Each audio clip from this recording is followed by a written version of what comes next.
Luchen, que vienen por sus sueños, eso dijo.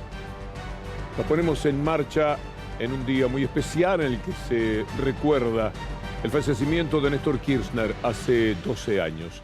Un día en el que naturalmente la palabra Kirchner recorrió los medios de comunicación como siempre, pero más todavía, en función de que estamos hablando del hombre que le dio eternidad a ese apellido. Nunca más se podrá hablar de política en la Argentina sin que aparezca la palabra Kirchner. Y vamos a empezar a recorrer un poco por él, pero también por la actualidad y relacionarla con la fecha de los 12 años de la muerte de Néstor Kirchner.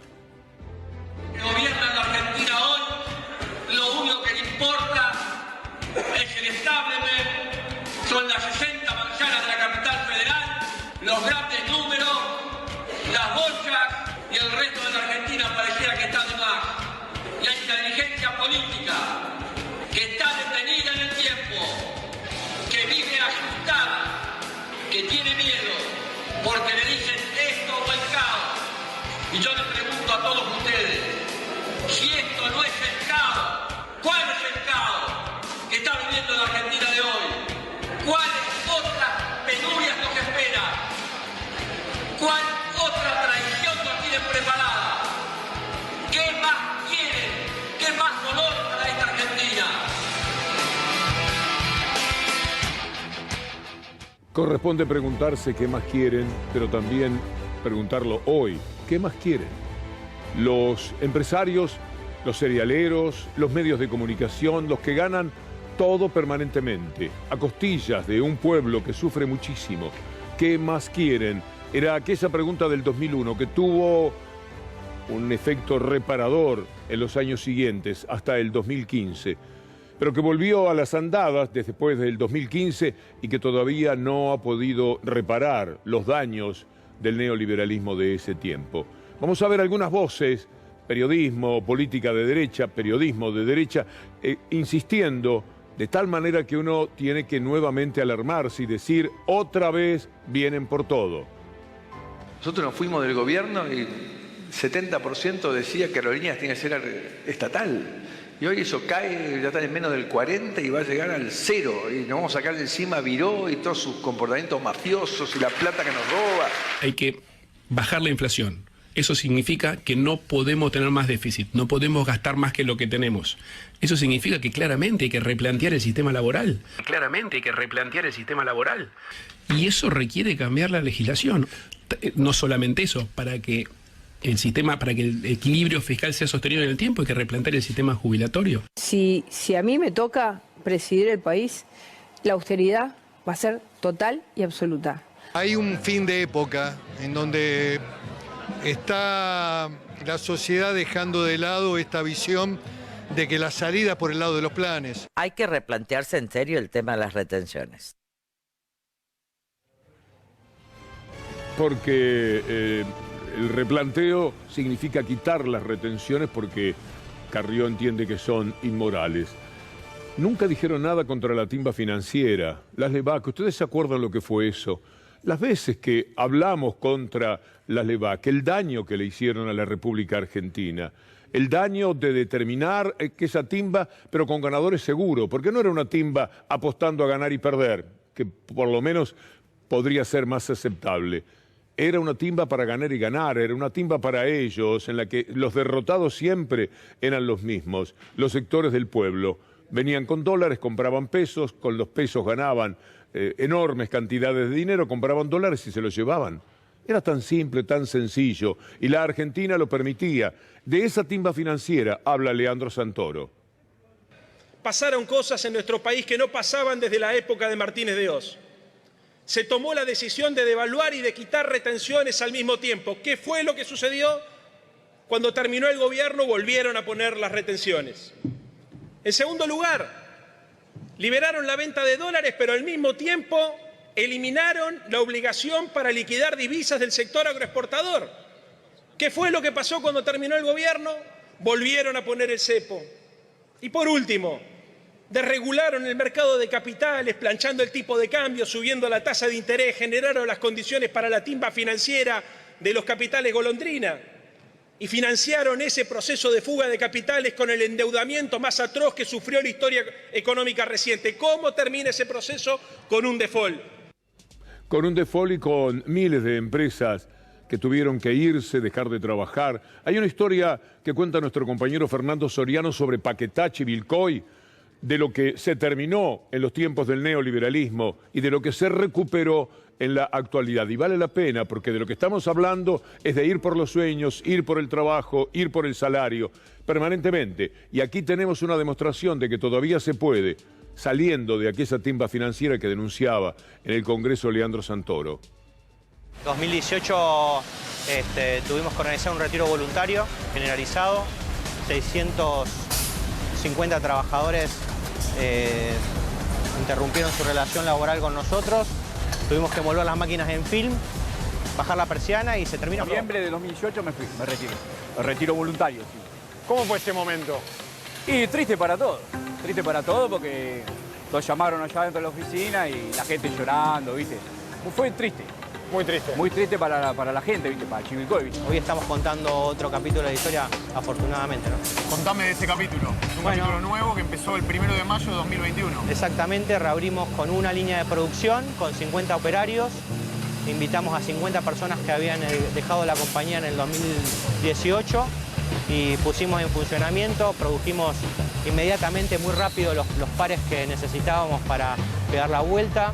Y luego fueron 2, 3 y hoy ya son 11 líneas de producción. Estoy contento de volver a trabajar acá y de tener un trabajo digno, porque tenemos obra social, tenemos todo. Durante el gobierno de Macri, alguien del gobierno vino y directamente les dijo que había que cerrar. No sé si eso te pasó a vos y si han sido tan elocuentes siempre. El que calla otorga. ¿Tenés miedo que vuelva a pasar eso si cambia el gobierno? Exactamente. Tengo miedo de que vuelva a pasar. Lo que hubo en aquellos años de la timba, esa que denunciaba Leandro Santoro, fue además la que propició un verdadero destrozo social. Un estropicio insoportable de falta de trabajo, de caída de las empresas. Cerraron 25.000 pymes. Cuando uno los ve hablar todavía, no puede dejarse fuera del asombro. No hay manera de abandonarlo, porque todos los días hay declaraciones en las que parecen haber olvidado ellos y también los medios que los protegen cuánto daño hicieron. El empresario habrá tenido mucho mejores posibilidades en aquel momento comprando Levac, después convirtiéndolos en dólares, en fin, lo que ya decíamos de esa ruleta ganadora que tenían. Ahora, si hay posibilidades de invertir, hay empresarios que tienen, por eso son empresarios, porque han tenido en algún momento el fuego sagrado del que quiere ir a más, hacer algo con sus propias manos y dar trabajo, y de ese trabajo sacar la dignidad de lo que lo rodea.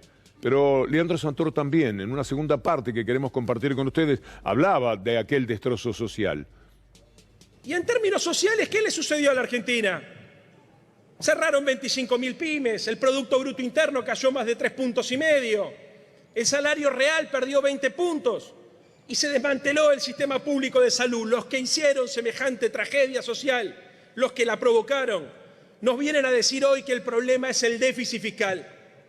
Mira, el déficit fiscal es un problema, el Frente de Todos no es hincha del déficit fiscal, pero frente a una crisis recesiva como la que nos tocó gobernar, era imprescindible poner en marcha políticas activas que permitieran proteger a las empresas, a los trabajadores y a los sectores más vulnerables.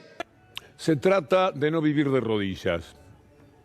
Podemos sintetizarlo quizás en esa idea y estar muy atento porque siempre vienen por todo. Cuando Néstor Kirchner le pagó al Fondo Monetario Internacional, y le digo, señores, esto lo de ustedes, muchas gracias, hasta aquí llegamos.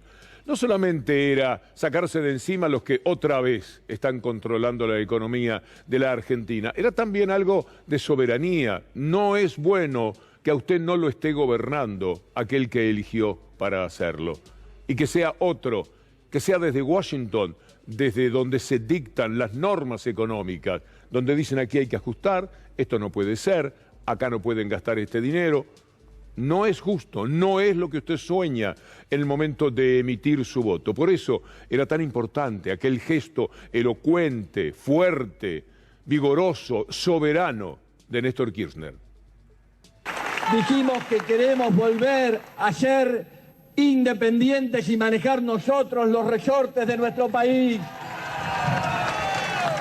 Y por eso, hace pocas horas atrás, decidimos terminar con esa deuda de 50 años y le dijimos que al Fondo Monetario Internacional basta la deuda externa. La Argentina paga, la Argentina se libera, la Argentina construye su destino, la Argentina empieza a construir su independencia. Había algunos que les convenía que el fondo viva apretando permanentemente a la Argentina. Se terminó. Tenemos decisión soberana. Somos los argentinos los que construimos nuestro destino.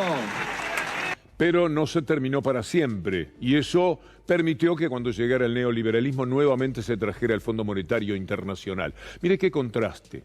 Cuando hablamos de política hablamos de esto, cuando hablamos de modelos hablamos de esto. Esta es la deuda que tiene la Argentina que afrontar.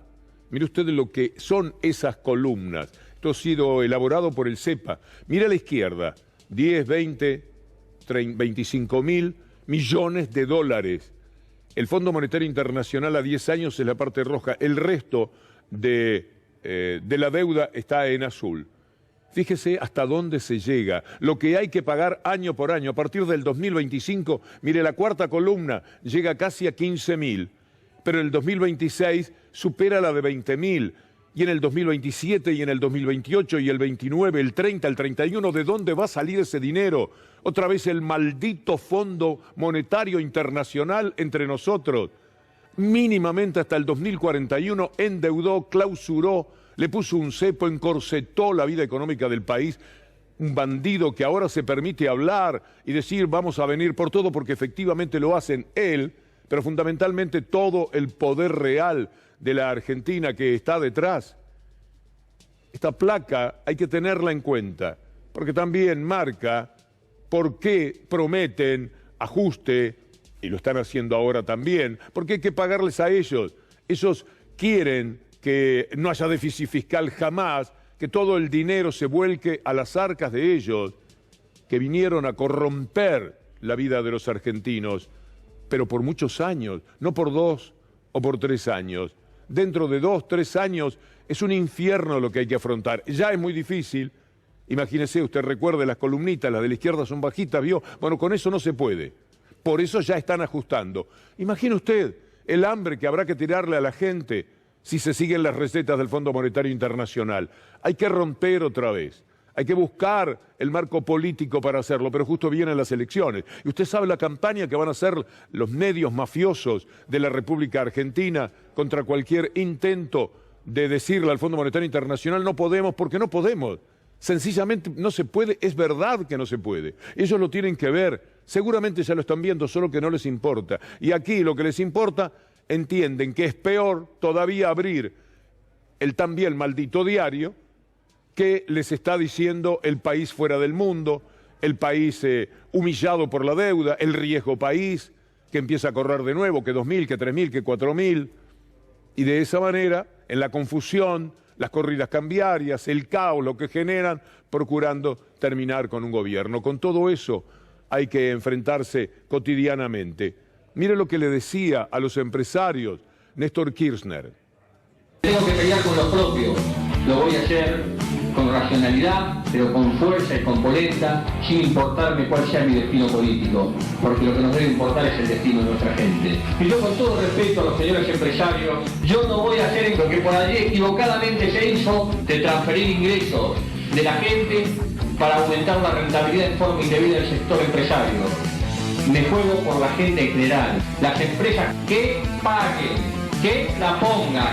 El drama que tiene la Argentina es que la voracidad de los empresarios es muy grande. Le he puesto el ejemplo de los supermercados porque es el que más conozco, al que más nos aproximamos. Mercados internacionales que están aquí, ni por asomo ganan en sus países lo que de aquí se llevan. 4%, 5%. Si se les va la mano en eso, son sancionados de verdad. Por otra parte, aquí hay que ganar el 25, el 30, el 50%. Remarcan sin que nadie les pueda decir nada, porque cuando se hace algo con los precios aparecen los malditos diarios para decir qué barbaridad, no respetan la ley de mercado, atacan a los empresarios, pobrecitos los empresarios.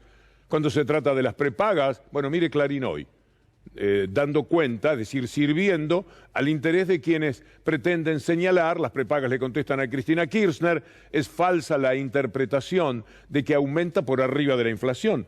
Permítanme, señores, si es que le han dicho esto a Clarín. Clarín es capaz de mentirlo por su cuenta. Pero miren esta placa, 2021 y 2022, aumento de las prepagas.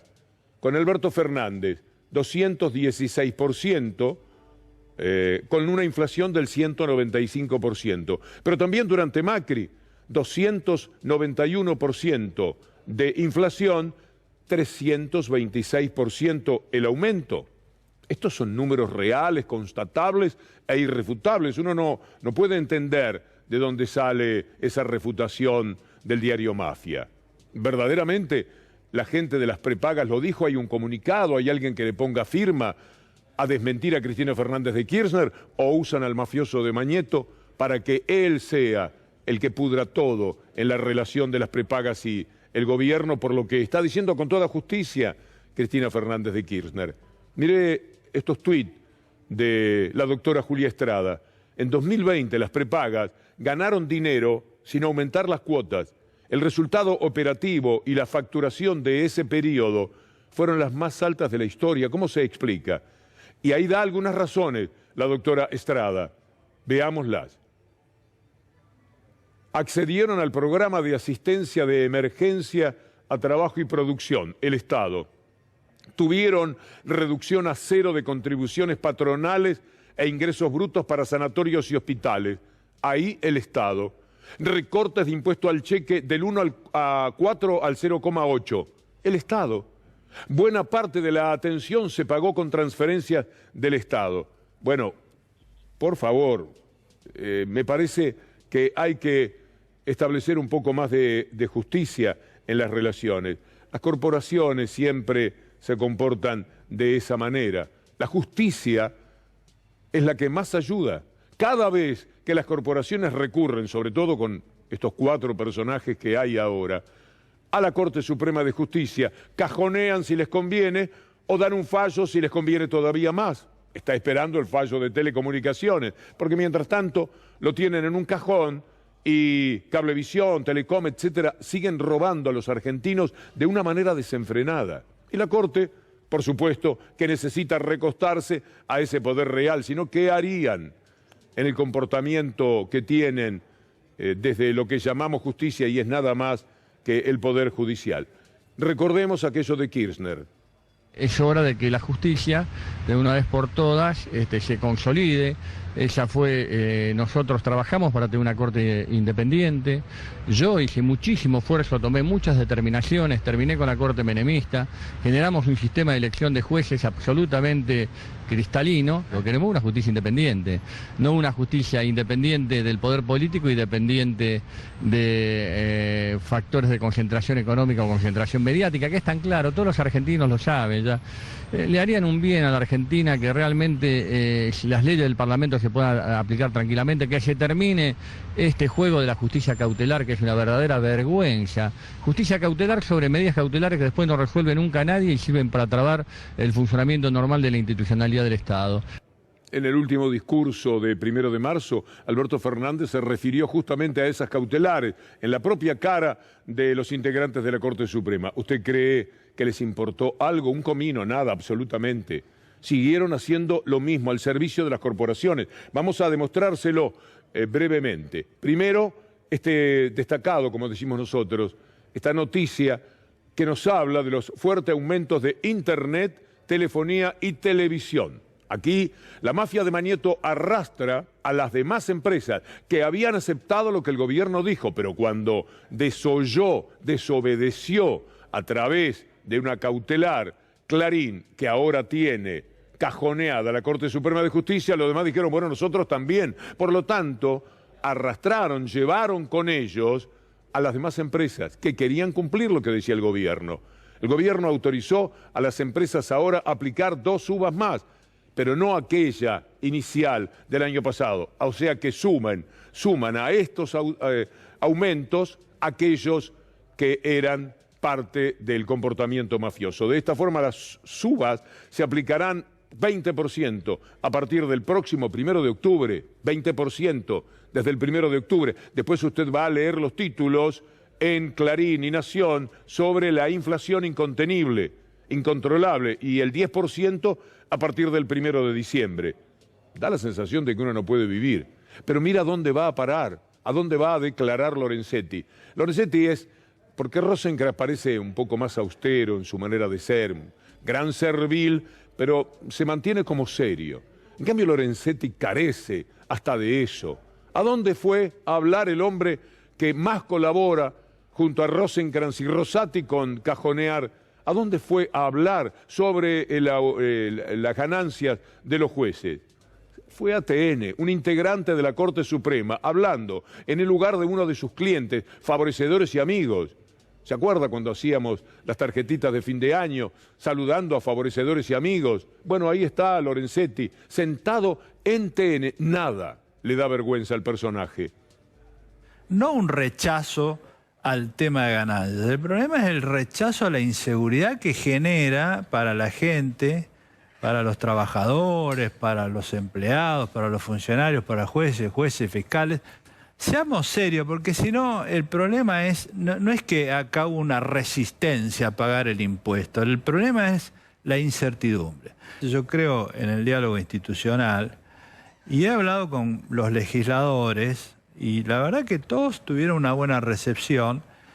Creo que la idea nuestra es decirle, miren, hay una ley, bueno, trabajemos, pero así abruptamente, sin que nadie sepa muy bien cómo va a terminar esto, es un nivel de incertidumbre respecto de otro poder del Estado. Y hablando de cambiar, ¿qué le pareció a usted esta idea de vamos a 25 en la Corte? Bueno, tal vez puedan ser 15. ¿Cómo lo sienten ustedes eso? Lo mismo. Se ha perdido todo. Este hombre no tiene el mínimo decoro. Sentado en TN, en Clarín, teniendo una cautelar que le permite a Clarín ganar miles de millones de pesos por minuto casi, no le exagero, robando a la gente. Y no hay, por supuesto, nadie que lo vaya a denunciar. Desde adentro, imposible. Y desde los otros medios de comunicación juegan a la complicidad y hablan solamente de los desajustes del gobierno.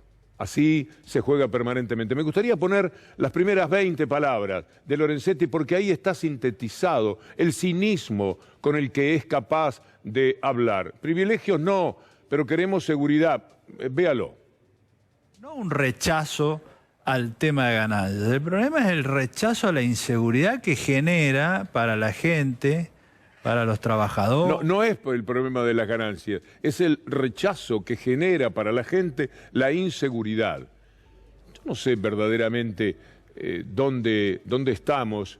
Se hace muy, pero muy difícil confrontar con semejante poder, con esta impunidad, con el sentido de pertenencia que tienen estos jueces, sabiendo que es el poder real donde se tienen que recostar. Dijo que habló con los diputados antes de la votación, en un tema en el cual si algo podía más o menos uno exigir era una cierta libertad de conciencia. Imagínese diputados, etcétera, cuyos partidos, cuyos integrantes siempre tienen un ida y vuelta con la justicia, señalados por la justicia como aquellos que fueron capaces de determinar que pagaran ganancias.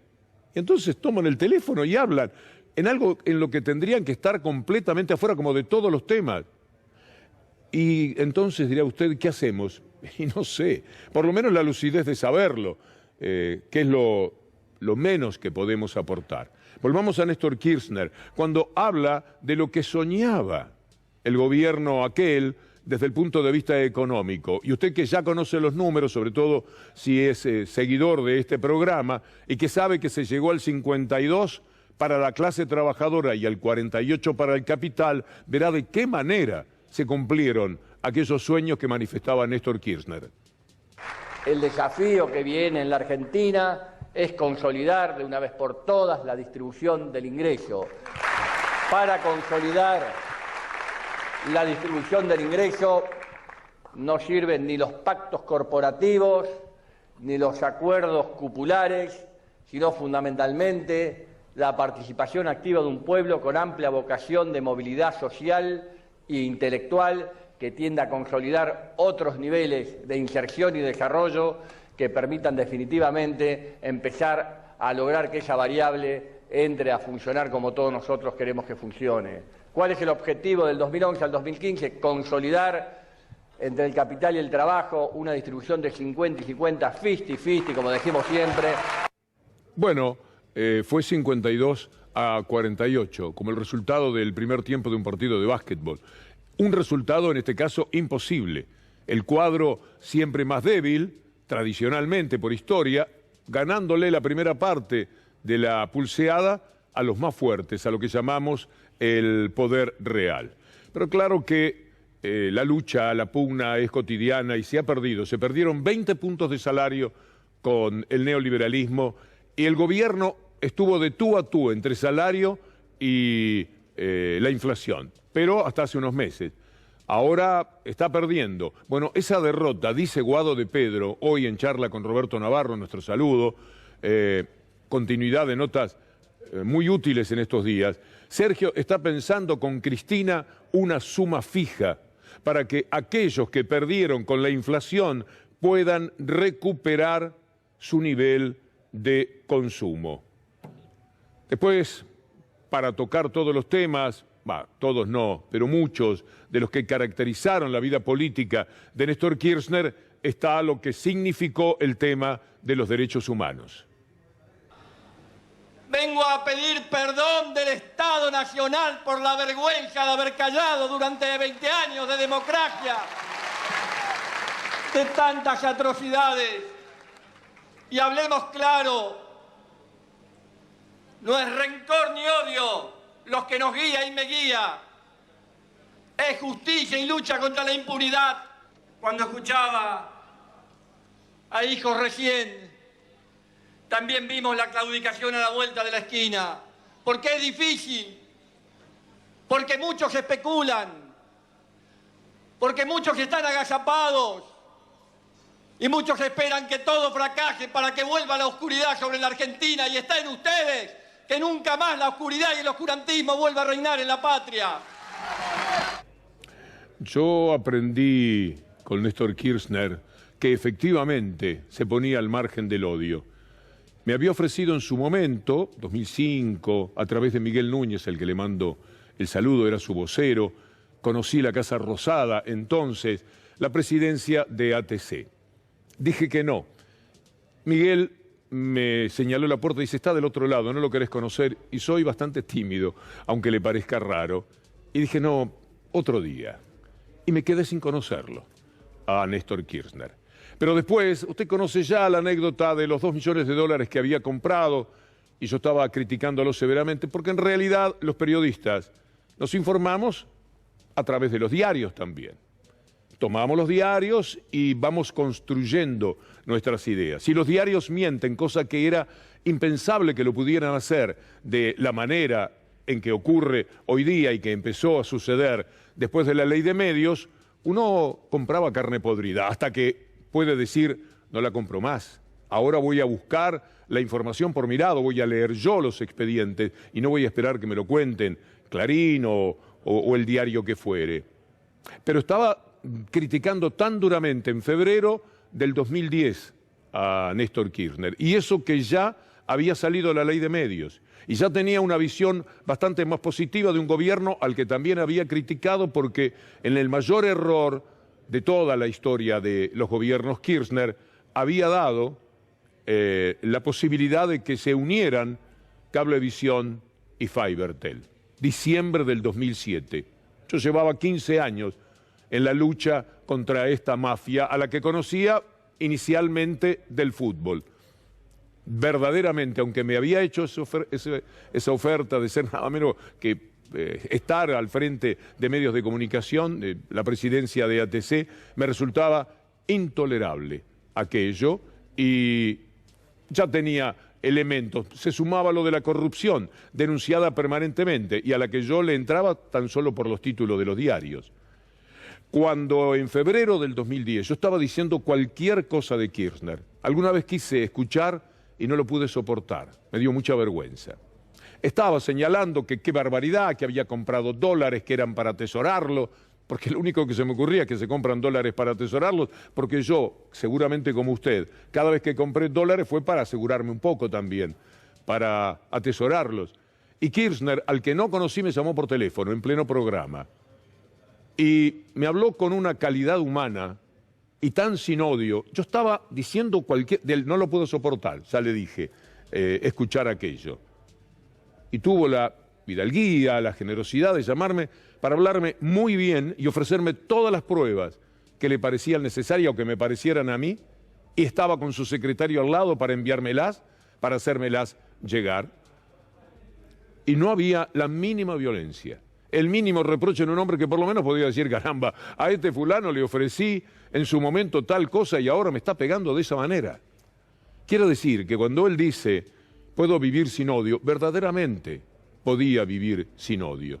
Ese odio que ahora se incrementa cada vez más contra lo que llamamos Kirchner en la Argentina. Un odio que no tiene fin, insuflado por medios de comunicación. En un extremo son los medios y su culturización del odio. En el otro, los que ejecutan el odio con piedras, con megáfonos o con revólveres. Mire usted lo que ha pasado en estas horas. Vamos a ver a este testigo que cuenta la misma noche del atentado contra Cristina Fernández de Kirchner.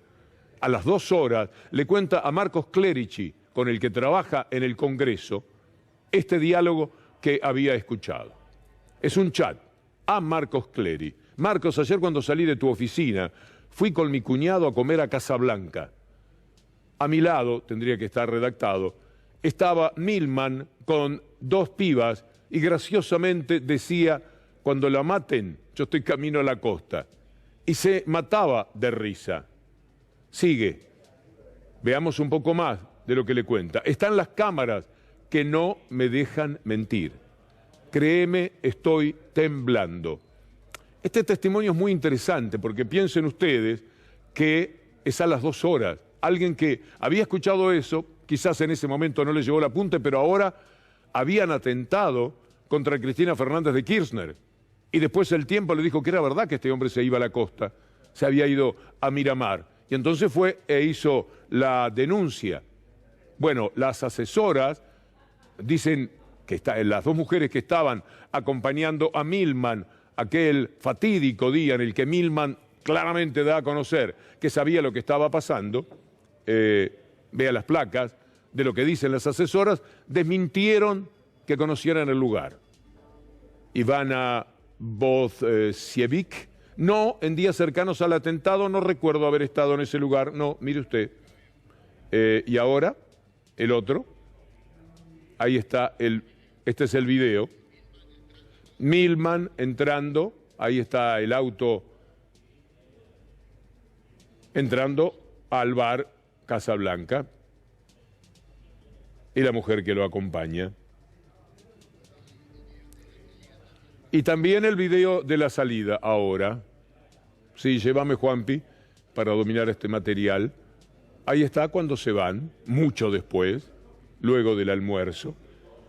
Pero no se acordaban, podemos volver a que no se acordaban. Ahí están las 2 mujeres caminando con este fatídico personaje que es de lo peor de la ultraderecha de la Argentina, que se ufana de haber sido ministro de Seguridad, lo cual es de temer. La testimonial dice, no, en días cercanos al atentado no recuerdo haber estado en ese lugar. Pero entonces, cuando les muestran lo que es el video, dice, sí, ahora me acuerdo. Y entonces reconocen que habían estado allí. Pero eso sí, no se acuerdan, era a la tarde aproximadamente a las 17, estuve muy poco tiempo. Ultimamos detalles y me fui.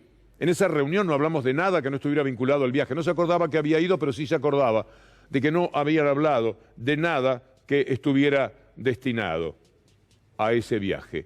Vayamos ahora a Milman, lo que 5 días antes andaba haciendo este insólito y nefasto personaje.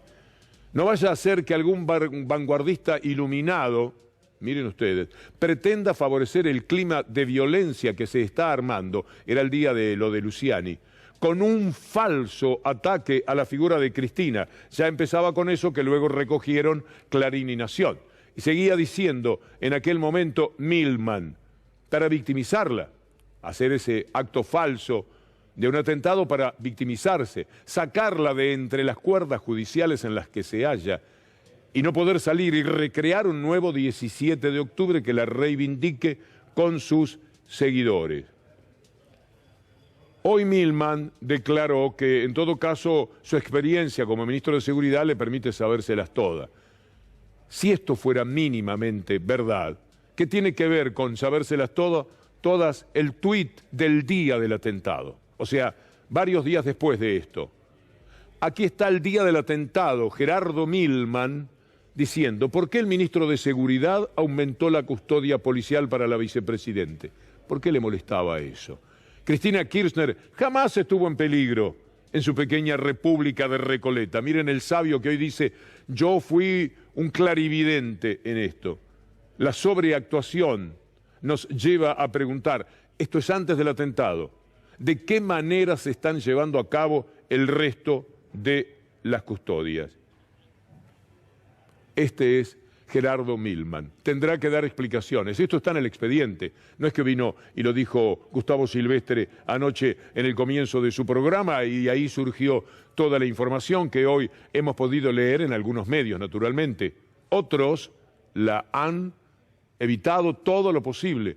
No sea cosa que usted piense que Milman, como Caputo, Milman es al mismo tiempo Bullrich, y Milman y Bullrich son Milei y son Macri, y son todos, tienen algo que ver con toda esta historia tan dolorosa de haber auspiciado, empujado a una violencia que algunos se animó a convertirla en un intento de asesinato.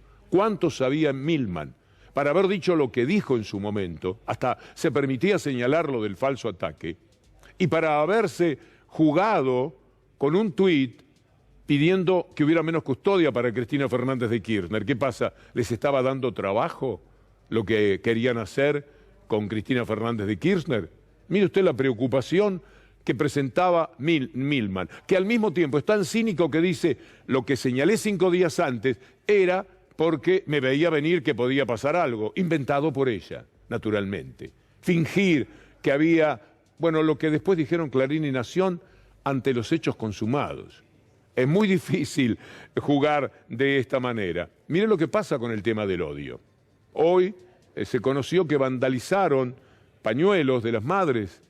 Esto fue en Rosario. Le pusieron arriba de los pañuelos, fueron 8.000. Fueron vándalos porque continúa el odio. No sé en este caso quién les pagará, porque no creo que sea el mismo que auspicia a Jonathan Morel y a todos los demás integrantes de la Revolución Federal. Ahí están los letreros. Eso es lo que pintaron. Completando todo esto, en la campaña del odio, el diario La Nación, o en La Nación Más, la parte televisiva, la de Macri, estaban ahora muy enojados con la película 1985. Cuando les permitió reivindicar a algunos personajes controversiales que aparecen en la película, estaba bien y hasta hicieron notas juntándolos y demás. En algún momento se vio que la película, naturalmente, tiene una lectura imposible de hacer de otra manera, pero ellos la quisieran diferente a esa lectura. Escuche esto. Bien actuada, y después cuestionar cantidad de cosas, pero está bien, mucha gente no la vio y no. Algunas cosas sí son cuestionables, obviamente, pero hay muchas que te erizan la piel. Está aquel que te dice, bueno, pero hay que hablar también de lo que pasó del otro lado. Sí, es cierto, es verdad, hay que hacer otra película. Sí mostrar también qué había ocurrido años antes, es para otra película. Bueno, esta parte no, es decir, una película con los dos demonios, con su teoría, quieren allí en La Nación Más el lugar ideal para auspiciar esa película. Tienen quien ponga el dinero, por supuesto. Si le dan 17 millones a Jonathan Morel, algún destacado director muy del palo, perfectamente podrían encontrarlo y empezar a hacer una película de ese tipo. Los elementos los tienen, nadie les priva de hacerlo. Vamos a ver si hay coraje para presentarse de esa manera. Mire usted lo del odio, esto que mencionaba Néstor Kirchner, que decía yo no podría vivir con odio, pero ahora sí se puede. Lo alimentan, lo cuidan, lo miman. Ahí están las guillotinas, plaza y guillotinas. La plaza del pueblo, plaza y guillotinas. Veamos ahora plaza y antorchas. La plaza del pueblo, plaza y antorchas. Veamos una plaza mucho más linda, el 27 de octubre, la plaza del dolor del pueblo. La plaza en la cual no estaban las antorchas ni las guillotinas, sino que estaba el pueblo llorando a su líder. La plaza de la gratitud y el amor, no la plaza de Revolución Federal, los que intentaron asesinar a Cristina Kirchner, o los que pusieron el dinero, o los que pusieron lo necesario políticamente para crear esa posibilidad. Hay que pelear todos los días. Nos quedamos con esta imagen un instante más. Y después invito a una última reflexión que tenga que ver con los 12 años que hoy se cumplen de la muerte de Néstor Kirchner. Pero a toda esa gente, la pregunta seguramente es, ¿qué hubiera pasado con 20 años más? Murió muy joven Néstor Kirchner, 60 años para la vida de un político. Las muertes prematuras nos dejan sin muchos años de servicio, de lucha, y seguramente que no esté Kirchner, que no haya estado desde hace 12 años, es un cambio muy fuerte en la política de la Argentina. Sueñen, fuerza. Nosotros, que desde muy jóvenes gritamos, sabemos que la evolución de los tiempos lleva a que hay miles de jóvenes en el país, millones, que van a conducir la Argentina en los próximos años, en los próximos lustros, y va a ser para bien de la patria. Nosotros hagamos las bases que tenemos que hacer en este tiempo. Todos ustedes, me gustaría abrazarlos, soñemos, es tan lindo soñar y trabajar por una patria de todos, es tan hermoso tener sueños. Un amigo de esos sueños y de Néstor Kirchner ocupará la parte final de nuestro programa, Lula, después de la pausa.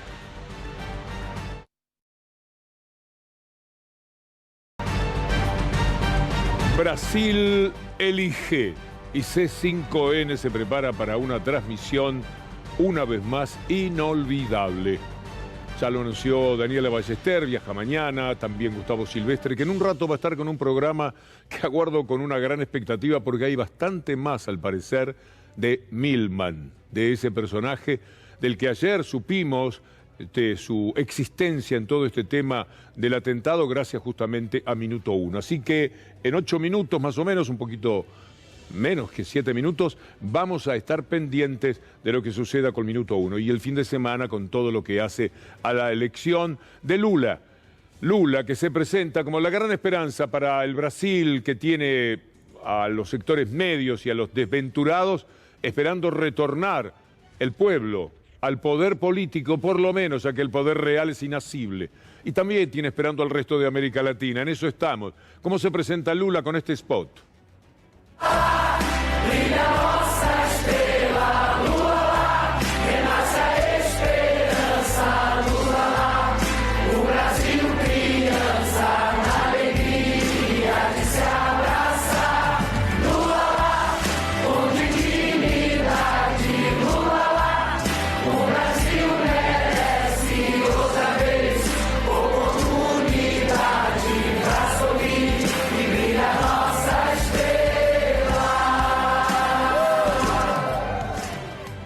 No. ¿Termina ahí? No me privaron de algo, estaba tan lindo, estaba...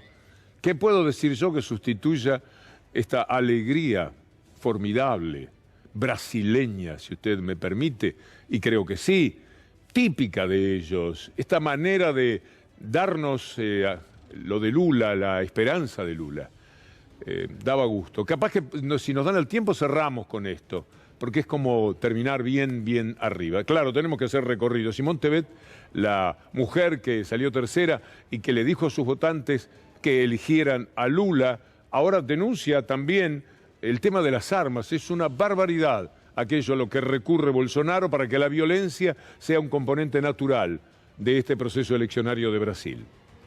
Por que o presidente Bolsonaro quer armar as pessoas? A quem interessa? Para os nossos jovens, que são as principais vítimas? Para as mulheres, que são aquelas que são assassinadas dentro das suas casas? E por que colocar 2.000, 3.000 balas, munições na mão de cada cidadão brasileiro? E não apenas uma, mas diversas armas. Na realidade, quando a gente fala em armas, nós estamos falando de um modo de governar que não é o modo de governar que a população brasileira quer. A população brasileira quer paz. Quem quer armar está colocando em risco a vida do seu filho, da sua filha, dos nossos filhos. Está muy bien el mensaje. La violencia a veces nos lleva puestos a nosotros. Aquellos que la viven y la empujan también tienen que masticar después esa violencia. Miren lo que ha pasado con Bolsonaro en el tema de las armas. El que quiera andar armado, que ande armado. El que no quiera andar armado, que no ande armado. Pero el Brasil de Bolsonaro es un país cada vez más armado. 556.000 nuevos portadores de armas. Crecieron de 117, parecía poco, ¿verdad?, para una población como la de Brasil, a 674.000 por las políticas de Bolsonaro. Sigamos con las placas más rápidamente porque se nos va el tiempo. Ya viene Gustavo Silvestre, ya viene el tema Milman. Me interesa muchísimo seguir eso. El Brasil de Bolsonaro, 4.400.000 armas hay en manos privadas. 4.400.000. 1.300 armas se compran cada día en el Brasil. Este es el proceso después de la liberalización de las armas que hizo Bolsonaro. 2 casos por día de violencia política durante la campaña. Esta es la realidad bolsonarista. Como é fácil impor uma ditadura no Brasil? Como é fácil? O povo brasileiro quer, por isso que eu quero, ministro da Justiça e ministro da Defesa, que o povo se arme. Que a garantia que não vai ter um filho da puta aparecer para impor uma ditadura aqui. Que é fácil impor uma ditadura. Facílimo. Um bosta no prefeito, faz um bosta no decreto, algema e deixa todo mundo dentro de casa. Se não tivesse armado, ia pra rua. É escancarar a questão do armamento aqui. Eu quero todo mundo armado. Que o povo armado jamais será escravizado. Bueno, veamos sobre el tema de las armas lo que dice Lula. Roberto Jefferson estivesse comprando livros, ao invés de arma, ele não teria feito a bobagem que ele fez. Pois é. Sabe? Então a gente tem que incentivar as pessoas a fazer coleção de livro, fazer coleção de arte e não fazer coleção de arma. Sabe? A arma mata. A arma mata. É isso que está acontecendo. Caramba. Então, imagina se esse decreto do presidente para facilitar a compra de arma fosse para comprar computador. Nossa, aí ia ser... Imagina se fosse para comprar livro. Então... Né? Se esse decreto fosse para facilitar a educação das pessoas. Uhum. Mas ele só pensa no mal. Pois é. Só pensa no mal.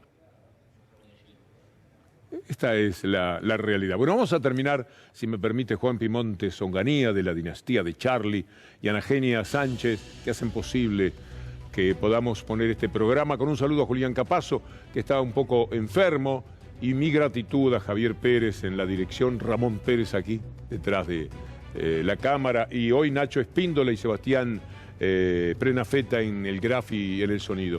Gracias a todos, porque este programa exige tanto y nos da mucha satisfacción poder llevarlo a cabo de esta forma.